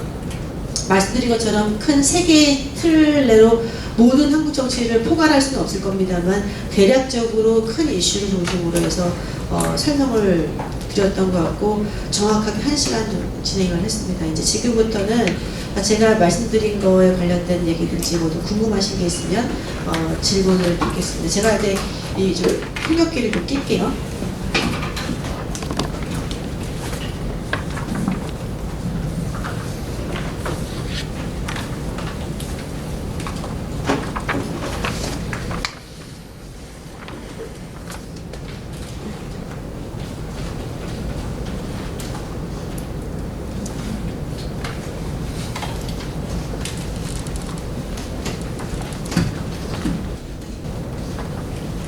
질문자 있으면 질문해 주세요. 질문. 네. 네, 우선 감사합니다. 저는 오래선 구두야라고 합니다. 네, 저는 아까 강의를 듣고 한국 사회에서는 한국 정치에서 여성 정치 참여에 대해 어떻게 어느 정도 있는지 여성 정치에 대해 어떻게 보고 있는지에 대해 좀 알고 싶습니다. 예, 좋은 질문입니다. 여성, 그러니까 지금 젠더 문제가 나왔지만 사실 아직 한국은 여성 정치의 수준이 높지 않습니다. 그러니까 1980년대에 이 베이징에서 여성들의 어떤 그 정적인 어떤 활동을 늘리자라고 하는 그런 움직임이 있었는데 그때 이제 결정된 게 여성 정치인 30%라고 하는 기준을 만들었어요. 그리고 가급적이면 여성 정치를 늘려서 젠더 이슈에 대한 그 정치 대표성을 확보하자라고 하는 취지를 가졌음에도 불구하고 제도적으로는 29개가 되어 있지만 현재 국회의원 기준 봤을 때 국회의원 봤을 때는 20%가 안 됩니다. 현재 20%가 안 되고요. 다만 법으로 각 정당이 후보를 공천할 때 비례대표, 그러니까 한국은 지역대표가 있고요, 비례대표가 있거든요. 비례대표의 50%는 무조건 여성으로 공천해야 한다라고 하는 규정은 있습니다만 그럼에도 불구하고 이게 여전히 30%가 잘 안 되죠. 굉장히 낮은 비율로 되어 있고 그 부분에 대해서 많은 연구가 진행되고 있지만 아직까지는 이제 그런 세대가, 그러니까 제가 이제 어떻게 보면 그 직전 세대라고 볼 수가 있는데 제 세대부터 좀 더 시간이 지나야 여성 정치인이 더 성장할 수 있을 것 같고 지금 유일하게 여성 정치인이 성장할 수 있는 루트가 지방선거예요. 그러니까 국회의원, 대통령 선거, 지방선거, 그 밑에 있는 지방선거, 로컬 선거죠. 이 선거에서 여성 의원들이 많이 진입을 하고 있어요, 지금 현재. 근데 여전히 거기도 50%가 안 되고요. 그래서 여기서 성장을 해서 서서히 국회에 진입하고 국회에 진입한 다음에 다시 더 다른 어떤 기회를 통해서 여성 정치인이 성장하고 있는 것으로 기대할 뿐이지 아직은 시간이 많이 걸릴 거라고 생각이 듭니다. 네. 그러면 지방선거에서 여성 정치 활동은 확대되고 있다고 얘기할 수 있나요? 지방선거. 잘안 들려요 지금. 네. 그러면 지방선거에서는 이제 여성 정치가 이제 확대되고 있다고 얘기하면 될 거예요. 네, 여성 지방 수준이 조금 늘고 있어요 지금 현재. 네. 근데 이제 이 정도 더 좀 정치공학적인 얘기인데 여성 정치인이 늘어나고 있는 데는요. 한 선거구에서 한 명씩 뽑는 선거구인데 여기서는 여성이 별로 안 나와요. 근데 한 선거구에 2명이나 3명을 뽑는 데는 1명이 들어가요. 여기서 진입을 하고요. 이 정치인들이 성장해서 가끔 이제 그 다음 6단계로 이제 나오긴 하는데 1명 뽑는데 여성이 더 유리하지 않아요, 사실은 아직까지도. 그러면 이제 한국 사회에서는 그게 이제 뭐 모든 세대는 아니지만 일부 세대의 여전히 여성은 정치에 적합하지 않다는 과거 전통주의적인 어떤 인식이 남아 있는 거라고 볼 수가 있겠어요. 네. 네, 감사합니다.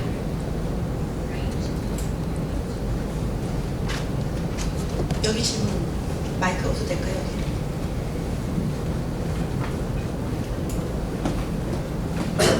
우선 교수님의 좋은 말씀 잘 들었습니다. 저는 한국에서 온 임찬호라고 합니다. 한국이요? 네, 그 강의 초반에 그 선을 그려줘가지고 정치 성향을 표시해 주셨는데 그때 하신 말씀 중에 하나가 우리나라에 공산주의는 없다라고 말씀하셨는데 제가 딱 그때 한 가지 떠오르는 게 민중당이 떠올랐어요. 그 전신이 통합진보당인데 네네. 통합진보당 수장이 이석기 있잖아요. 네네. 근데 이석기 같은 경우는 현재 내란 선동과 국가보안법 위반 혐의로 네. 징역 9년을 선고받고 복역 중에 있고 또 예전에 애국가 재창도 거부하고 네. 민혁당 활동 전력도 있는데 또 지금 민주당이 이번에 경남 창원 선거에서도 어느 정도의 득표를 이루고 있고 네. 이런 면에서 봤을 때 공산주의가 없다고 할 수 있는지에 아니, 대해서 질문을 그 부분에는 공산주의 정당이 없다는 뜻이 아니고요. 등장하기 어렵다는 뜻이에요. 그러니까 예를 들어서 지금 방금 말씀드렸던 통합진보당도 그렇고 그런 정당들이 활동을 하다가 공산주의까지는 아니지만 북한과 관련해서 굉장히 우호적인 표현들을 한 거죠. 그런 정당들이 헌법재판소에 의해서 해산됐잖아요. 그러니까 이제 그걸 표방할 수가 없는 거죠. 그래서 이념적으로 여기 나와 있는 사진의 그림에서 저 왼쪽이 없다는 것은 그걸 지지하는 사람이 없다는 뜻이 아니고요. 그런 정치적인 어떤 균열을 대표하는 정당이 등장할 수 없다는 뜻이에요.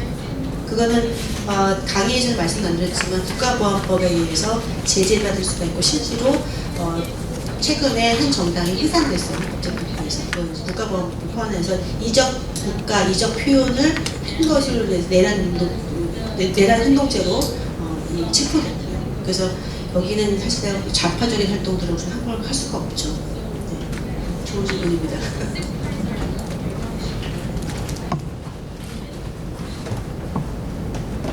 Thank you, professors. My name is Frederick Nelson from East Timor. I study at Sumkang University. The core economic development, the one of the successful is, do you think that it is because of leadership? Because I hear from some professors say that one of the factors is because of Park Chung-hee leadership. Do you think that if you don't have Park Chung-hee, your country will develop like this? And my second question is, if you were choose aspirations, were choose like align with communism, do you think that your country will become developed like this? Thank you.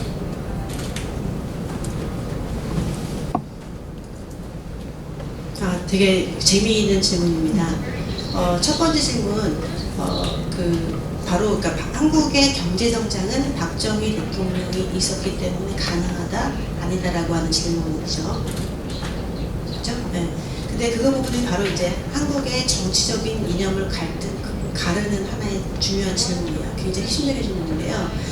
박정희 대통령이 있었기 때문에 한국이 경제성장했다라고 하는 입장이 현재의 우파 정당의 세력이고요. 시청 앞에서 보이는 태극기 집회에 나오시는 어르신들이 주로 그런 생각을 하시고요. 그리고 박정희 정권에서의 경제성장은 그런 정책이 있었지만 그 사이에 있었던 많은 경제적인 어떤 그 제재, 그 다음에 분배를 참고 낮은 임금을에도 불구하고 일했던 사람들이 있었기 때문에 가능했다라고 하는 주장이 있는 사람들이 좌파 정당이에요. 그게 이제 정책 이념적으로 이제 갈라지게 있는 거고, 그게 이 정당 내에서 보면은 이쪽으로 갈수록, 오른쪽으로 갈수록 박정희 리더십에 대한 어떤 이 성과를 높이 평가하는 사람이고, 왼쪽으로 갈수록 이런 사람들, 그러니까 노동자나 보통 직장인들이 갖고 있었던 그 어려움들을 더 높이 사려고 하는 입장 때문에. 그런 면에서 그 어느 쪽이 뭐 낫다 떠나서 이런 부분에 대한 갈등들을 우리가 해결하지 않으면, 그리고 그래서 지난 정치적인 어떤 박근혜 정부가 다시 그 박정희 대통령의 딸이란 말이죠. 그 문제에 대한 시각을 우리가 잘 논의해서 정리하지 않으면 이 갈등은 끝나지 않고 계속 가리라고 생각이 듭니다. 그래서 굉장히 중요한 지점이지만, 그래서 성장과 분배라고 하는 것도 바로 그 지점에 연결되어 있는 것이고, 또 하나가 뭐였죠? 하나가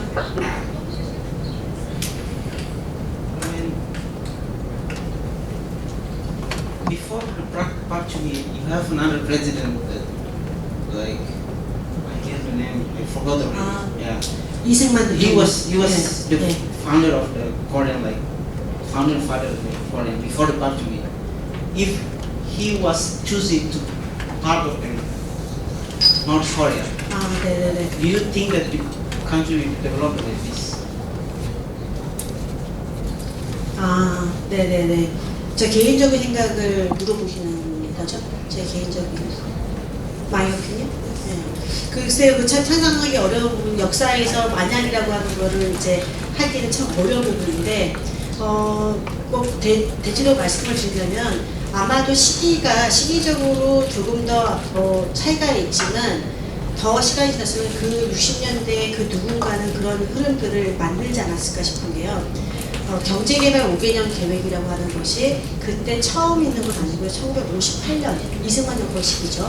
그때 시기에 경제개발 3개년 계획이라는 것을 만들어서 시행하고 있는 상태였어요.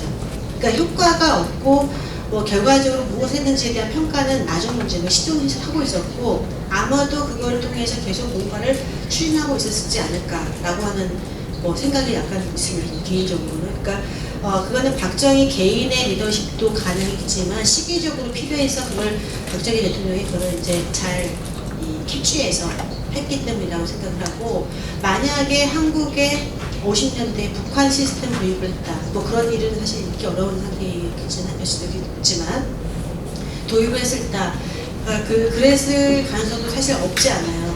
1945년에서 48년 사이에 미군정이 집권했을 시점에 미 군정부가 계속 한국 사회에 있는 이념적인 동향을 서베이 조사를 하는데요. 그때 나왔던 조사에 보면은 한국 사람 중에 한 절반에서 한 60% 정도가 좌파적인 성향이 있다고 응답을 해요, 본인들이. 그러니까 그 얘기 뭐냐면은 한국이 그때 이미 상당히 많은 좌파 세력들이 유권자 입장에 있었고 우파가 우리 적었다는 거죠. 그래서 시간이 만약에 좀 더 지났거나 혹은 한국전쟁이 없었고 그리고 독립적인 정부를 구성하지 않았다면, 또 한반도가 통일됐다는 그 시점에 현재의 정부는 아마 현재의 한국은 그 기존의 유권자들이 훨씬 더 좌파적이진 않았겠지만 지금보다는 조금 더 그 이념적인 폭이 넓은, 그러니까 좌파도 있고 우파도 있고 이런 사회가 됐을 가능성이 높죠. 그러면은 아마도 지금 말씀드렸던 반공주의라는 건 없을 테고요. 그러면은 이제 경제 성장에 있어서 어떻게 했을지는 다른 시나리오가 쓰여질 수밖에 없을 거라 생각합니다. 네.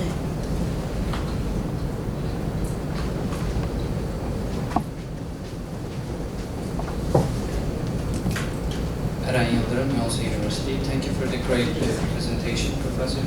My question is about the Korean young generations. In most of the developed countries, when I'm looking at them, the political participation, it's obviously accessible that they're getting depoliticized.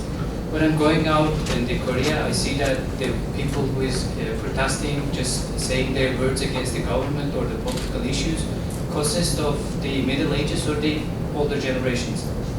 Is there any fear of the Korean younger generations in getting depoliticized about the political, social, or cultural issues? Thank you. 예, 맞습니다. 한국의 젊은이들은 사실은 과거에 비하면 탈정치하고 있는 게 맞죠. 그러니까 그게 이제 세대별로 따졌을 때는 정치적으로 굉장히 활발하게 참여했던 세대는 현재 50대예요. 50대가 아까 그 이 집 그림에서 봤었던 여기에 있는 이 광장에 여러 세대가 있지만 가장 집중적으로 많았던 게 당시 대학생들이었거든요. 대학생들이 나와서 이제 집회에 참여했고 이 세대가 지금 현재 50대예요. 50대여서 그 세대들은 지금도 여전히 그러니까 지난번에 박근혜 대통령 탄핵 때 그때 집회에 나갔던 사람들도 그 세대들이고 그 세대들이 다시 나와서 또 이제 집회를 많이 했다고 본인들의 얘기가 좀 굉장히 활발한데 그거에 비해서 젊은 사람들, 현재 20대들은 사실 그렇지가 않습니다. 훨씬 더 그 정치적으로 관심이 없기도 하고 관심을 갖기 어렵다라고 말하는 세대예요. 왜냐하면은 아까 얘기했던 경제적 어려움이고요. 두 번째는 과거보다 그 갖고 있는 성향들이 훨씬 더 개인화되어 있다는 거예요. 개인화되어 있어서 집단적인 어떤 행동들을 하는데 굉장히 그 좋지 않은 그런 문화를 갖고 있는 세대예요. 그러니까 조금 그 정확하게 학술적인 답변은 아니지만 문화적인 차이가 어느 정도냐면은 제가 대학을 다닐 때만 해도 친구들과 함께 한번 술자리를 같이 가면 어떤 사람은 주머니에 10,000원이 있고 어떤 사람은 2,000원이 있단 말이죠. 그러면 2,000원 있는 사람과 10,000원 있는 사람이 다르게 먹어야 되는데 그게 아니라 뭐 파전 하나 시키고 뭐 맥주 좀 시키고 그 이게 전체가 만약에 3만 원이 나오면 거기 있는 사람들이 적당하게 있는 것만큼 대충 내서 3만 원을 냈어요. 근데 지금은 대학생들이 어떤 문화를 갖고 있냐면은 그게 3만 원에 어떤 술을 먹었다고 하면은 그 파전을 사람 수를 나눠요. 그럼 7명이면 7분의 1 가격 플러스 술값을 내는 거죠. 그러니까 한국에서는 없었던 문화예요. 그만큼 개인주의가 됐다는 거고 다시 말하면 현재의 젊은이들은 돈이 없으면 사회생활을 할 수가 없는 상태인 거예요. 그러니까 집단주의적인 게 아니라 개인화되어 있고 경제적으로 훨씬 더 어려움을 많이 느끼게 있고 거기다가 졸업을 하면 취업을 할 수가 없고 그러니까 정치적인 무관심을 할 수밖에 없는 상태인데 다만 그럼에도 불구하고 정치적인 이슈가 크게 있을 경우 예를 들어서 첫 번째는 탄핵 또 예를 들면 두 번째 이슈 중에 하나가 여러분은 기억하실지 모르지만 그 전라남도 바다 쪽에서 배가 하나 가라앉았죠. 배가 가라앉아서 그 학생들이 많이 죽었어요. 젊은 사람들도 그렇고 어른들도 많이 돌아가셨어요. 배에서. 그래서 그때 그 세월호 사건을 계기로 해서 그 세대들이 그 문제를 해결하기 위해서 고등학교, 중학교, 고등학교를 겪은 다음에 지금 대학생이 와 있어요. 지금 현재 대학생들이. 이 학생도 조금 다 달라요. 그러니까 그 얘기는 다시 말하면 문화적인 차이가 학생들이 만들고 있는 그런 하나. 그러니까 탈정치화될 수밖에 없는 생활의 어떤 패턴이 있고요. 두 번째는 정치적인 어떤 관심을 가질 만한 계기가 없다는 거예요. 그런 계기가 있으면 또 관심을 가질 수 있지. 그래서 앞으로도 그 정치적인 문제나 이런 생활 패턴에서 굉장히 중요하지만 정치 교육을 굉장히 잘 시켜야 한다고 생각을 하는데 이 부분에 대해서도 논란이 많이 있어요. 저는 개인적으로 제가 정치학을 공부해서가 아니라 한 국가의 시민으로서 훈련받는 계기들이 굉장히 많아야 된다고 생각하는데 한국의 부모들은 학생들이 정치적인 의식을 갖고 있으면 굉장히 위험하다고 생각을 해요. 위험하고 정치의식을 갖고 있는 것은 공부에 방해가 되고 그래서 못하게 하는 거죠. 교육 시스템에 그런 교육들이 굉장히 많이 빠져 있어요, 현재. 그러니까 이제 반복되고 있는 거죠. 정치의식이 없으니까 관심이 없고, 관심이 없으니까 정치하지 않고, 또 그러니까 또 그런 문제가 생겼을 때 더 나오지 않고. 그러니까 이게 악순환되고 있는데, 지난 2016년에 있었던 촛불 집회가 굉장히 많은 젊은 사람들이나 모든 국민에게 굉장히 많은 인사이트를 줬기 때문에 정치에 관심을 가져야 한다는 건 이제 조금은 습득을 하는 거예요. 계기였어요. 그래서 앞으로 당분간은 그게 효과가 갈 것 같은데 제 개인적으로는 그런 면에서 정치학이라고 하는 것을 고등학교 때도 중학교 때도 조금씩은 배우고 하는 것이 필요하지 않을까 저는 개인적으로 그냥 그래서 좀 얘기하고 있어요. 근데 받아들이지는 않습니다. 좋은 질문이었어요. 또 질문 있습니까?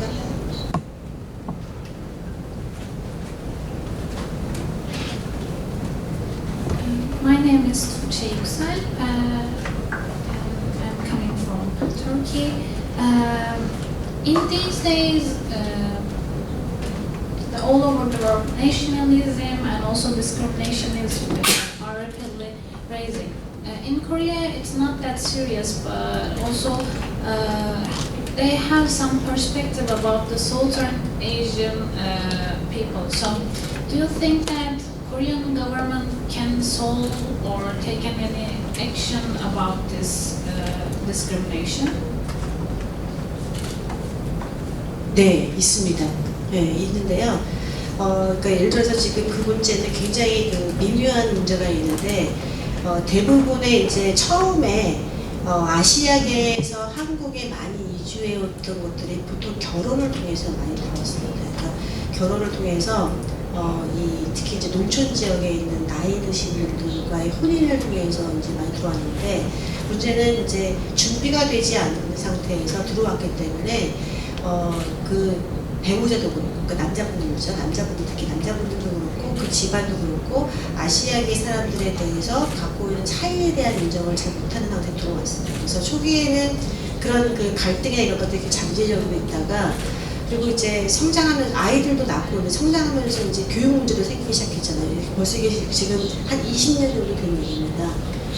그래서 제일 처음에 그 이주 여성과 결혼한 남자 사이에서 낳은 아이가 지금은 이제 군대 갈 나이예요. 지금 그 나이가 좀 이제 이미 된 상태죠.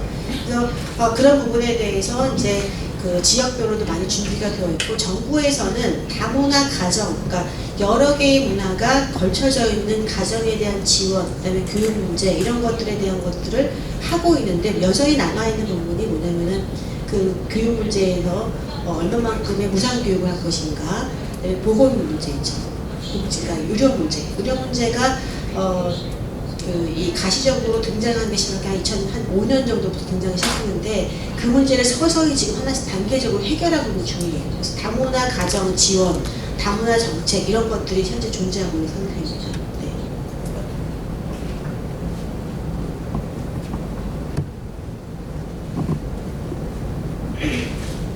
Hello, I'm from Korea University. 아까 친구가 얘기했던 걸로 관련된 건데, I totally think that there's racism in Korea.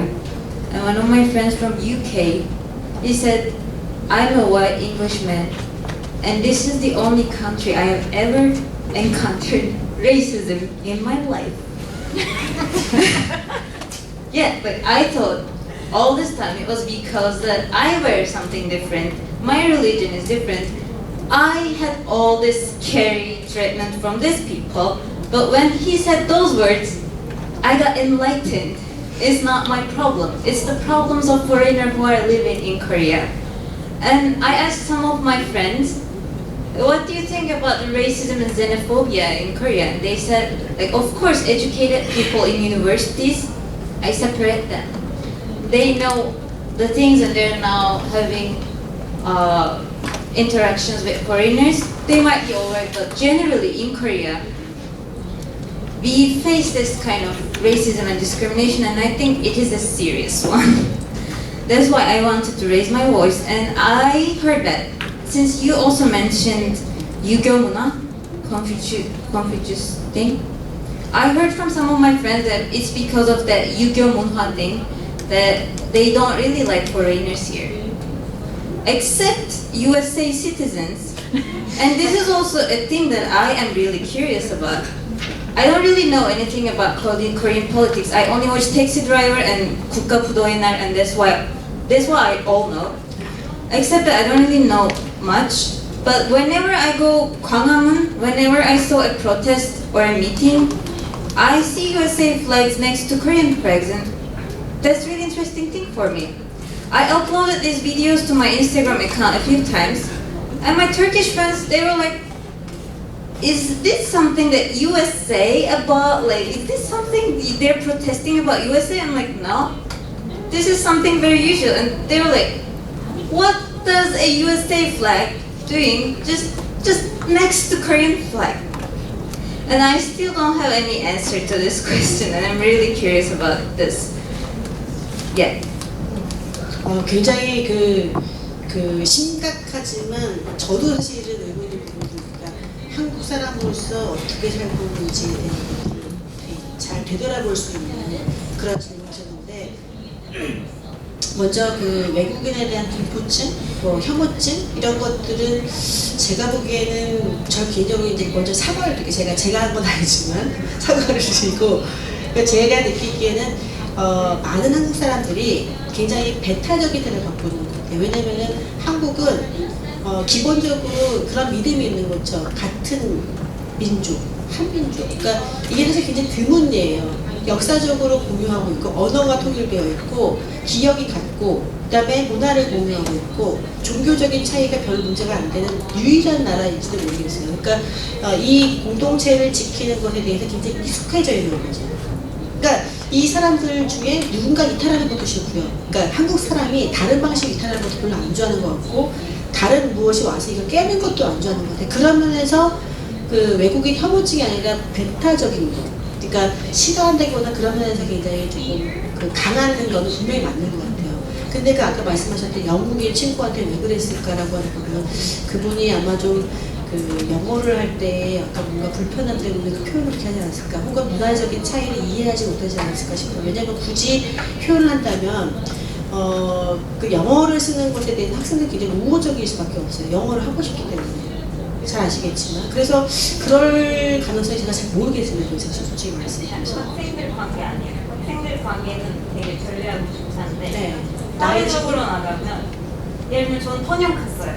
통영 가면 그거 다른 세계예요. 학생들 사이에서 일어나는 일과 평범한 삶 속에 다른 사람들하고 뭔가 하고 싶을 때가 일어나는 생활 속에서 네. 그거는 한국에 대해서 뭔가 의식이랑 관련되는 거라고 생각을 그쵸. 해서 이거 유교 문화랑 관련되는 건지 궁금했던 거예요.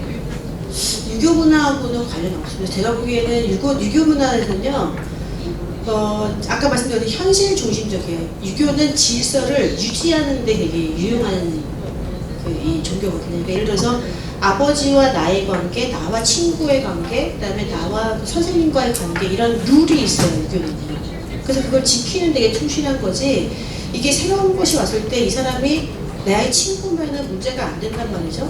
그러니까 그래서 친구로 세팅되기 전 단계까지 계속 경계를 했을지 모르겠어요. 근데 그게 유교와 외국인에 대한 태도와 연결돼 있다. 그거는 사실은 조금 어려울 수 있는데 다만 이제 그런 면에서 유교가 보수적인 건 사실 아까 말씀드린 것처럼 질서라는 게 있잖아요. 질서. 그걸 지켜야 돼요.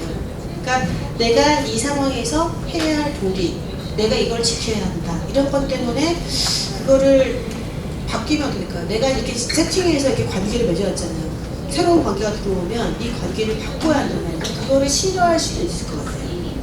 그래서 정확하게 제가 유교 문화하고 관련이 있는지 잘 모르겠어요. 그 부분에 대해서. 그런 면에서 보면은 아까 그 두 번째 얘기하고 연결되어 있는데 미국하고는 조금 그런 거 아니냐 이렇게 말씀하시는 것 같아요. 근데 그거는 아닌 게요. 저도 궁금해요. 제가 사실은 정치학을 하면서 하고 싶은 연구가 되게 많은데 그 중에 하나가 태극기 집회에 걸려있는 그 태극기 나란히 있는 성조기가 왜 걸려있는지 직접 여쭤보고 싶어요. 그거를 이제 글을 쓰고 싶은데 그분들한테 물어보지 못해요. 무서워서. 너무 공격적이셔가지고 막 소리를 지르시거든요. 그분들이 흥분하시기 때문에 왜 성조기가 있는지를 물어보기는 어렵지만 제가 느끼기에는 아마 대부분의 어른들 거기에 성조기가 왜 있는지 모르실 거예요. 아마. 다만 그분들이 강조하는 것은 미국과의 우호 관계를 유지해야 한다는 걸 강조하고 싶은 거예요. 아까 말씀드렸죠. 높은 연령대는 전쟁에 대한 기억이 높고 전쟁을 도와준 미국에 대한 우호가 굉장히 강하고 따라서 미국을 더 존중해야 된다는 생각인데 최근의 흐름이 미국과의 관계를 조금 더 조정하는 관계로 정책적으로나 그 유권자 입장에 바뀌기 시작했단 말이죠. 그러니까 어른들 입장에 이렇게 못마땅하게 볼 수 있을 것 같아요. 근데 저는 확인하고 싶은데 참 그거는 인터뷰를 해서 한 30명 정도 인터뷰를 하면 대충 이해가 될 것 같은데 태극기, 성격이 또 하나 나는 게 이스라엘기예요. 이건 종교적인 것까지 보신 적 있을 거예요, 이스라엘기까지.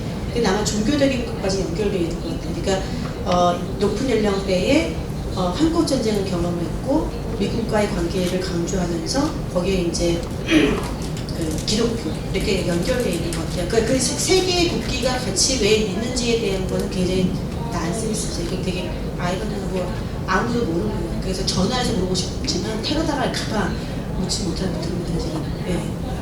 좋은 질문이었어요. 근데 그런 질문들을 제가 답하지 못하는 게 약간 부끄러울 뿐이에요. 예. 한국 사람은 정말로 궁금해요. 근데 언제쯤 시간이 좀 흐르면 좀 진정이 되면은 물을 수 있을 것 같아요. 지금 현재로는 매주 토요일마다 사실 집회를 하기 때문에 격앙된 상태의 어른들을 만나게 되게 어려운 것 같아요. 지금.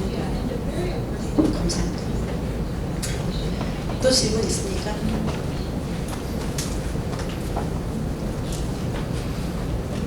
질문 없으세요? 굉장히 빨리 끝나는데 생각보다. 자, 그러면요. 지금 그 말씀하신 것처럼 한국 정치에 대한 얘기들, 개괄적인 것들은 뭐 훨씬 더 많은 얘기들이 있고 이 얘기 안에서 좀 큰 줄기 말고요. 좀 세세하게 들어가면 좀 더 다른 얘기가 좀 많긴 해요. 그리고 한국의 어떤 다양한 일로 지금 와 계시겠지만 앞으로 겪어야 할 일 혹은 뭐 경험하고 싶은 일 여러 가지 것들이 다 이 안에서 다 이해되기는 어려울 수도 있을 것 같아요. 왜냐면 개인차가 너무 크기 때문에 제가 또 답변한 것이 정답이 아닐 수도 있고요.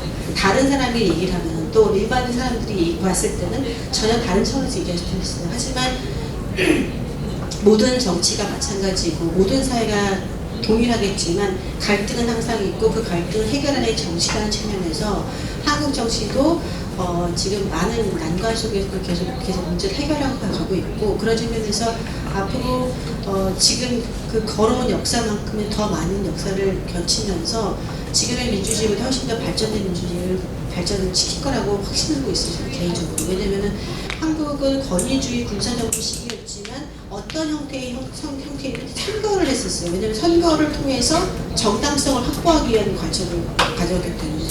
그래서 많은 이 신생민주의가 뉴 디모크라시가 민주주의로 갔다가 다시 퇴행하고 다시 갔다가 퇴행하고 이걸 반복하지만 한국은 사실 거의 유일하게 이게 비교적 안정적으로 조금씩 물론 퇴행도 있습니다만 조금씩 계속 나아가고 있거든요. 그래서 이런 과제들을 잘 해결할 수 있는 리더들 그리고 이제 국민들의 의식에 어떤 변화가 생긴다면 다 달라질 거라고 생각하고 여러분들도 한국 정치가 뭐 많이 접할 일은 없고 대부분 북한 뉴스시겠지만 북한 뉴스 이외에도 훨씬 한국 사회에도 동일한 다른 국가들이 있는 문제점들을 어떻게 해결하는지 그리고 그런 정책적인 것들을 해결하기 위해서 여러분이 좋은 아이디어가 있으면 저에게 개인적으로 연락 주시면 제가 이 발언을 하도록 하겠습니다. 네. 긴 시간 한국 정치에 관심을 가져주셔서 감사드리고요.